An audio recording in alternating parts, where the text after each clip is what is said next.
Take as many photos as you like. There's only really one criteria, and that's that we look good in the photos. Other than that, we're not too fussed. But you are at Raptor domain, so I probably should define what a raptor is. Now, to actually be classed as a raptor, you need 3 key features. You need forward-facing eyes with binocular vision. You need a hooked and curved beak for tearing at the flesh of your prey. And you also need very powerful feet, which are referred to as talons. Now, raptors use their feet to kill and catch their prey. Now, the word raptor, it's defined from a Latin word, rapere, and it means to seize and carry away. Now, a lot of birds in Australia really meet this criteria. We have everything ranging from the Australian kestrel, which is about that big, all the way up to the wedge-tailed eagle, which is a little bit bigger. Now, Australia's a really lucky country. Now, my first bird is a predatory bird. So she's a bird that hunts using her beak. Now, she comes like a little rocket. And does anyone know what this girl is? Magpie. Now, she's got something she wants to show you today as well, and that's what to do with your rubbish. What do you do with rubbish, Maggie? Papa?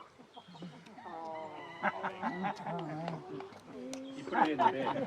Now, if you ever see any rubbish on the ground, pop it in the bin. Even if it's not your own. I'm pretty sure magpies don't use paper towels. No. So, that's not even her rubbish. You guys just thought I was just being a mess, leaving stuff around. No. Very nice, Maggie, very nice. Now, this is the thing. Magpies are quite intelligent. They've been classed in the intelligence of a 4-year-old, so they're pretty smart. Magpies are found all across Australia, and they're also found around people. And the reason they're doing so well is their intelligence. They're not threatened in any way. Now, your next question probably is, how do you get a magpie to put rubbish in the bin? How is something like that achievable? It's all through something referred to as positive reinforcement. Now, we use positive reinforcement training here because it's a very powerful way of training.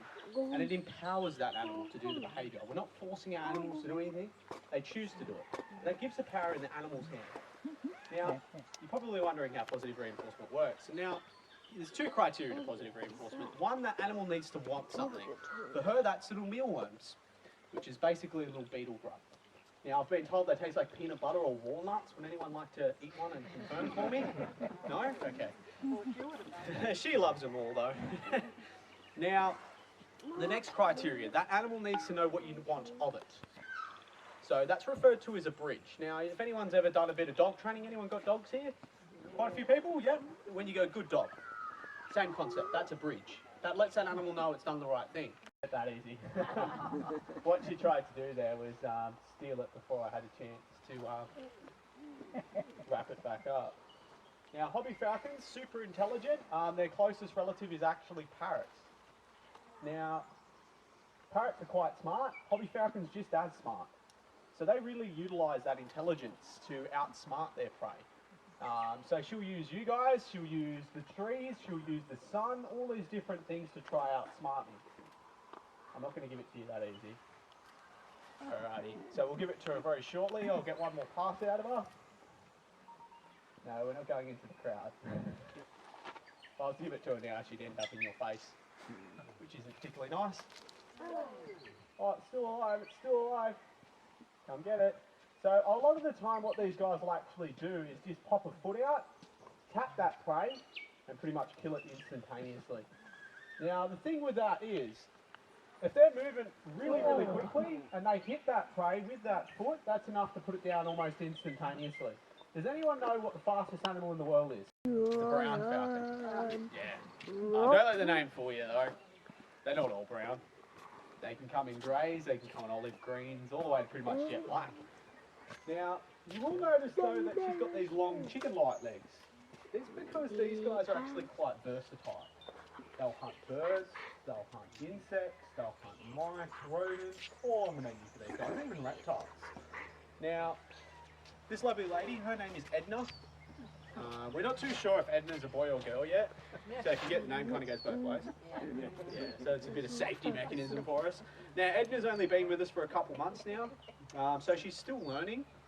But she is a very cool bird. She is a bird that we're going to give you guys the opportunity to have a hold of, but there is a few things with this bird. First one, you can't pat her. Falcons generally don't like being pat. They're very solitary animals, so they don't generally like being touched too much. They like to do their job, and they don't like to go much further. We have a working No further. Now the next thing is when she flies at you, she's going to fly at you screaming. So pre-warning, so people generally quite confident is good for these ones. So maybe adult-sized children. So is there any people over here that would like to have a hold of Edna today? A bit like that. Okay, do you want to just jump on the tiles for me a little bit? Yeah, there we go. Righty, ready? Go Edna. You can go, you know what to do. Very nice, very nice, very nice. Make an exceptional photo. Now, the thing with brown falcons is we'll actually do something which is referred to as a sentry pose. So they'll actually utilise no energy at all.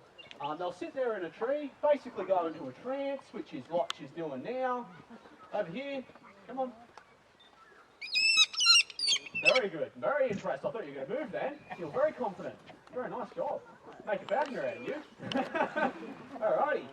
Now, the thing with Edna, she is a rescue as well. She was rescued from the wild after her nest had been... Just want to make fist me again. She was rescued from the wild after her nest was blown down. Basically, all the eggs in that nest were cracked bar one, and that was her. And they popped her in the incubator, and out popped Edna, conveniently, and then we ended up with Edna. Would anyone else this side like to have a go? Would you mind doing a glove stop with this lovely lady? No one else? Yeah, get on up here. And anyone else this side that would like to have a go? This lovely lady as well, do you want to jump up? Do you want to come over here, please? Thank you. Very nice, very nice. So we'll get you... You ready? Jeddah is a wedge-tailed eagle. They're our largest raptor species that we have in the country. Should I move back so you can fit her on the screen? They're found all around the country, wedge-tailed eagles. So we've got lots of them here as well. So after this morning's bird of prey show, we had this wedge-tailed eagle soaring really, really low. We came from the back over to the shop. So it was really, really amazing to see. We've got lots of them on Kangaroo Island. Unfortunately, we can't actually free fly Jeddah like we do with the rest of the birds because she's so territorial. So as soon as she saw that wedge-tailed eagle, she started yelling at it because basically it's in her territory, in her airspace, and they see it as their airspace as well. So it's a little bit of a territorial dispute. And if we were free flying her and they showed up again, she would think it was much more important to go up and beat them up rather than to give you guys a good show.